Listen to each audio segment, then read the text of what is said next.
네 박자 종목 시간입니다. 매주 금요일은 MTNW 최용동 전문가와 함께하고 있습니다. 안녕하세요. 예, 안녕하십니까. 자, 오늘 네 박자로 탈탈 털어올 종목 제가 먼저 공개를 해보도록 하겠습니다.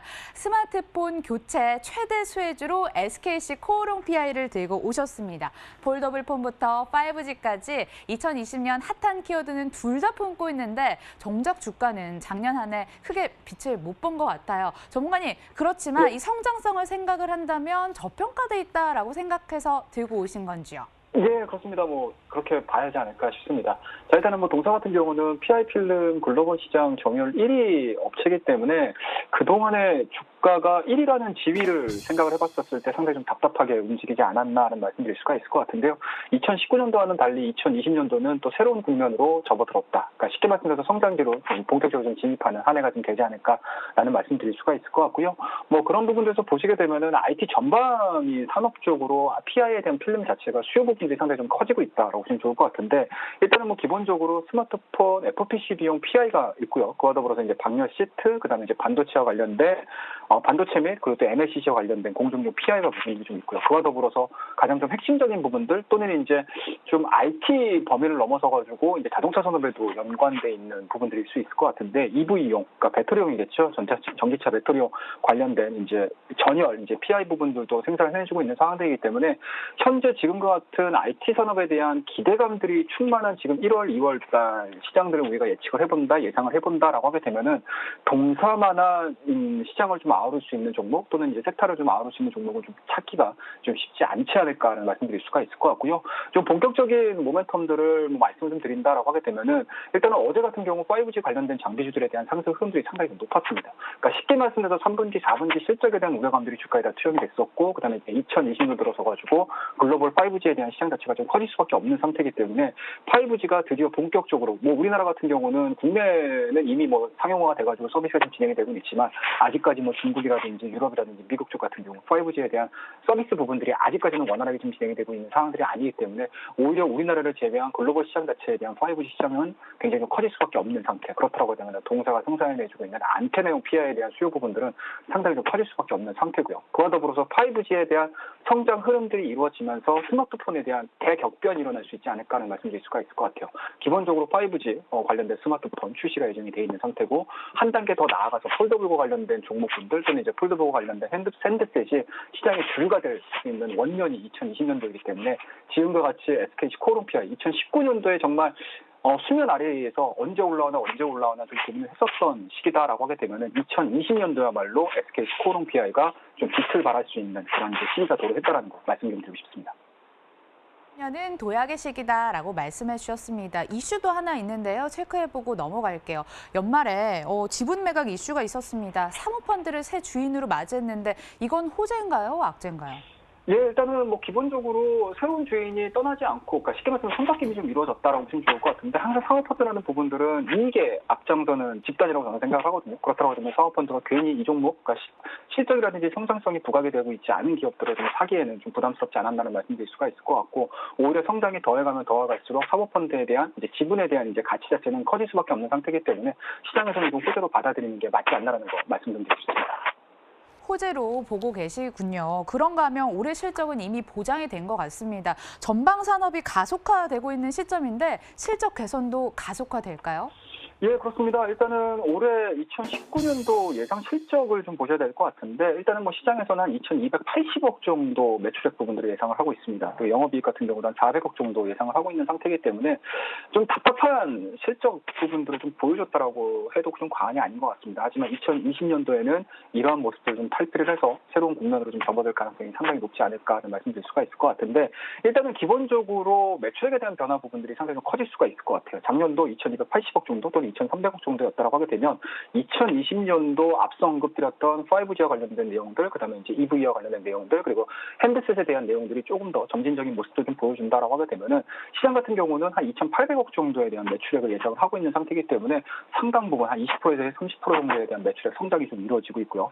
그와 더불어서 직접적으로 좀 보셔야 될 부분들은 항상 매출액보다는 과연 영업이익을 어느 정도 벌어들일 수 있느냐라는 부분들에 대해서는 관점을 좀 가지시면서 보셔야 될 것 같은데, 작년도 한 해가 주가가 앞서 언급드렸듯이 한 400억 정도의 영업이익을 예측을 한다라고 하게 되면 올해 같은 경우는 한 650억 정도의 영업이익을 예측을 하고 있는 상태이기 때문에 영업이익률 또는 이제 증감률로 봤었을 때는 상당 부분, 그러니까 마이너스권에서 플러스권으로 전환되는 효과까지 좀 얻어갈 수 있다라고 하게 되면 최근에 보여주고 있는 주가의 흐름들은 아무래도 이러한 부분들에 대한 뭐 전초기지 역할을 좀 할 수 있지 않을까라는 생각이 드니까 실적 부분들은 분명히 2019년도보다는 2020년도에 좀 진일보낸 모습들 또는 한 단계 레벨업된 모습들을 보여줄 가능성이 상당히 높다라는 거 말씀 좀 드리도록 하겠습니다. 그런데요, 이 말씀해주신 이 투자 매력을 놓칠 리 없는 외국인 투자자들입니다. 외국인이 9거래일째 연속 매수하고 있고 기관도 매수하고 있습니다. 뭔가 주가가 점프할 힘이 응축되고 있다는 생각인데 수급 분석해 주시죠.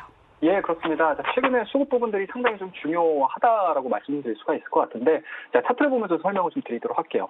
자, 2019년도 2월 달에 고가 자체가 38,000원대 형성을 했습니다. 자, 그리고 시장에 대한 움직임들 또는 이제 전반적인 시장에 대한 미중력 경쟁을 주가에 대한 움직임들이 그렇게 크게 나오지 않았음에도 불구하고 외국인과 기관에 대한 수급 변화들을 좀 보셔야 될 것 같은데, 자, 5월 달 들어서면서부터 주가는 26,000원대에 대한 박스권들, 그리고 상단으로 좀 놓고 본다라고 하게 되면 33,000원대에 대한 박스권을 형성을 하면서 주가가 장기간 좀 이어졌습니다. 하지만 밑에 하단에 보시게 되면요, 외인과 기관 쪽에 대한 수급 변화를 좀 보셔야 될 것 같은데, 자, 7월 달에 저점을 만들어냈습니다. 자, 외국인들 끊임없이 매도가 진행이 되는 과정에서 박스권의 하단이겠죠. 그러니까 쉽게 말씀드려서 박스권이 무르익었던 시점이겠죠. 8월 달에서부터 외국인들에 대한 순매수가 전환이 되면서 좀 가파르게 지금 진행이 되고 있는 과정이고요. 기관들 같은 경우도 거의 동시간대에 순매수로 전환이 되면서 계속적인 매수세가 유입이 되고 있는 그런 형태를 좀 보실 수가 있으실 것 같은데, 최근 들어서도 마찬가지인 것 같습니다. 자, 최근의 저점 자체가 27,000원대, 그러니까 10월 달 주가겠죠. 그 이후에 한 단계 정도 레벨업되는 과정에서 외국인과 기관들 같은 경우 주가에 대한 변동성은 있을지언정 수급에 대한 변동성은 전혀 없었다라는 거. 그리고 그와 더불어서 이제 앞서 우리 앵커님께서 말씀하셨듯이 외국인들에 대한 수급 현황들을 좀 보셔야 될 것 같은데, 자, 12월 달 중순서부터 단 이틀 빼고 계속적인 순매수가 좀 들어오고 있는 상태고요. 기관들 같은 경우도 마찬가지로 금투와 투신, 그리고 보험업종, 그다음에 연기금 업종까지, 그러니까 연기금 창구겠죠. 연기금 창구까지 계속적인 순매수가 좀 들어오고 인해서 그동안에 발목을 잡았었던 개인 물량이 빠져나가면서 외인과 기관 쪽이 그러한 물량들을 다 그러한 물량들을 전체를 시장에서 다 소화를 시키는 과정이 있지 않나라는 말씀드릴 수가 있을 것 같고, 오늘과 같이 외국인과 기관, 특히 이제 코스닥 시장 쪽에서에 대한 외국인 순매도가 1,200억 정도 유지가 됨에도 불구하고 동시간대에 열리는 외국인들에 대한 수급 현황들 13,000 정도 유입이 되고 있는 상태고, 기관들 같은 경우는 한 25,000주 정도 지금 순매수가 좀 들어오고 있는 상태이기 때문에 앞서 제가 지난 시간에 외국인과 기관이 움직여줄 수 있는 종목들을 미리 선점하자라는 개념이었다라고 하게 되면은 SKC 코오롱 PI는 외국인과 기관이 순매수가 들어왔음에도 불구하고 주가가 아직 덜 오른 종목에 좀 포커스를 맞춰서 보신다라고 하게 되면은 수급과 주가에 대한 이러한 이제 균형이 낮아져 있는 대표적인 종목이라고 말씀 좀 드리도록 하겠습니다. 외국인과 기관의 매수 전환이 포인트였습니다. 그럼 단숨에 2017년과 2018년 때 호황을 뛰어넘기는 어렵겠지만 일단 간다면 어디까지 보시세요? 예, 그렇습니다. 일단은 뭐 차트 흐름들 좀 보셔야 될 것 같은데요. 뭐 앞서서 수급 설명을 좀 드리면서 5월달, 6월달, 7월달, 8월달, 9월달 이어지고 있는 이런 박스권에 대한 장세 흐름들, 레벨업에 대한 움직임들을 좀 말씀드렸는데, 자, 지금 같은 경우는 첫 번째 레벨업을 작년도 말을 기점으로 해서 한 차례 정도 돌파가 좀 이루어졌다라고 하게 되면은 이번 돌아오는 자리 자체는 과연 2단계 레벨 2로 넘어갈 수 있느냐, 레벨 3로 넘어갈 수 있느냐의 좀 관점이라고 보시면 좋을 것 같습니다. 하지만 최근 들어서에 대한 주가 흐름들, 앞서 언급했듯이 수급적인 부분들 외인과 기관이 물량이 좀 들어와주고 있는 상태고요. 그리고 모멘텀적인 부분들 굉장히 좀 호재가 클 수밖에 없는, 그리고 성장할 수밖에 없는 시스템으로 지금 진행이 되고 있는 상태고, 좀 다가오는 모멘텀을 좀 본다라고 하게 되면 CS가 좀 자리 잡고 있는 상태이기 때문에 단기적인 모멘텀도 좋고요. 중기적인 모멘텀들, 그리고 장기적인 모멘텀들마저도 좋은 대표적인 종목이라고 보시면 좋을 것 같고요. 그런 부분에서 보시게 되면은 드디어 정배열 초기권에 들어왔다라고 말씀드릴 수가 있을 것 같습니다. 자, 화면상에 보시다시피 5일선, 20일선, 60일선 차례대로 정배열 진행이 되고 있는 상태고, 항상 최근에 IT 종목군들에 대한 상승 흐름들을 좀 보시게 되면 5일선, 20일선, 60일선 정배열 만들어지면서 확산되는 형태들을 좀 많이 보여주고 있는데, 동종목 같은 경우는 확산되기 이전의 가격대가 아닐까 말씀드릴 수가 있을 것 같고, 최근의 주가 자체 뭐 11월 20일에 고가 자체겠죠. 36,000원대를 강하게 돌파를 시켜준다라고 하게 되면은 좀 뭐라 해야 되나요? 좀 급등주 성격의 뭐 큰 종목 종목임에도 불구하고 급등주 성격의 종목으로 좀 전환될 가능성이 상당히 높기 때문에 5일선 부분에서는 충분히 매수 관점으로서 우리가 좀 대응을 해볼 수 있지 않을까라는 말씀 좀 드릴 수가 있을 것 같고요. 만약에 상단으로 우리가 놓고 가격대를 좀 설정을 해본다라고 하게 되면은 너무 뜬금없는 자리까지는 설정을 해드리는 거는 좀 아닌 것 같습니다. 그래서 항상 눈앞에 보이는 수익 부분들에 대해서 우리가 좀 챙기면서 진행을 한번 해보자라는 의미에서 급락하기 이전의 가격대겠죠. 42,000원대까지에 대한 1차적인 목표치. 그러니까 이 자리가 매물대가 상당히 좀 많이 잘 잡혀있는 상태이기 때문에 1차적으로 올라갔었을 때 피로감을 느낄 수 있는 가격대로 말씀드리고 싶습니다. 그래서 1차적인 목표치는 42,000원대 설정을 해드리고요. 뭐 손절 라인은 굉장히 좀 심플하게 접근을 좀 해보도록 하죠. 자, 7월 달에 보여주고 있는, 그러니까 9월 달에 저점 구간이겠죠. 27,000원대와 그리고 최근에 보여주고 있는 상단, 그러니까 하단이겠죠. 하단 가격대를 이어보시게 되면은 이러한 단기적인 상승 추세가 좀 진행이 되고 있는데 상승 추세의 하단 가격대가 좀 될 수 있을 것 같습니다. 34,000원대를 설정을 하셔가지고 좀 손절 라인을 좀 대응을 하는 좀 기계적인 전략, 그리고 뭐라고 해야 될까요? 우리가 좀 쉽게 접근할 수 있는 기술적인 포인트를 좀 접근을 한번 해보자, 접목을 해보자라는 의미에서 상단으로는 42,000원 목표가, 그리고 손절 라인은 33,000원에서 34,000원대까지 1차적인 손절 라인 제시해 드릴 테니까 이 종목에 대해서 좀 관심 있게 좀 지켜봐 주시기 바라겠습니다.